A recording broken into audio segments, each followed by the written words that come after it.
a heart-wrenching case from New Zealand where a mother who murdered her 2 children and hid their bodies in suitcases has been sentenced to life imprisonment. Hakyung Lee, born in South Korea, has been jailed. She must serve a minimum of 17 years before she can seek parole.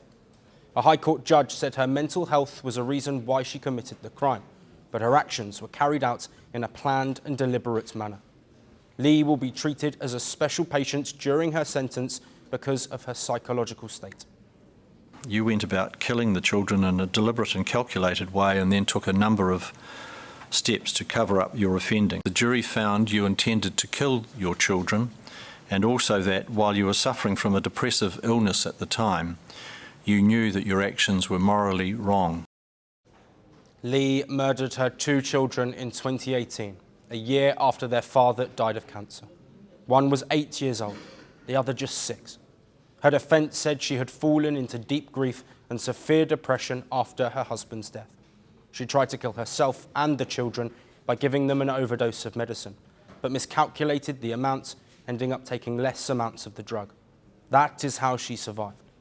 Prosecutors, however, described the act as a selfish attempt to escape the burden of raising them alone. The children's remains were not found until 2022. Lee had stopped paying rents on an Auckland storage unit after running into financial difficulties. The contents of the locker were then auctioned online, and a family who bought them discovered the suitcases while sorting through the items. By that time, Lee had already left New Zealand, changed her name, and travelled to South Korea. She was arrested there and later extradited back to New Zealand to face trial. Heartbreaking statements from both sides of the family were read out in court. Lee's mother said she regrets not recognising her daughter's deteriorating mental state. The children's uncle said the tragedy has become a lifelong sentence for the family, one from which they can never be paroled. Both grandmothers still do not know that their children are dead.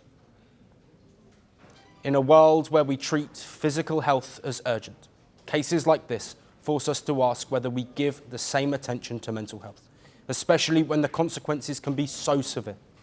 And when a crime is this heinous, the question always lingers: how do we differentiate between criminal intent and the psychological collapse behind it? I wore the crown of a revolutionary. I promised to lift my nation. I claimed to fight imperialism. I became the very thing I warned against. I funded militias across continents. I feared my own shadow. Some called me the King of Kings. History calls me something else. The dictator. Who am I?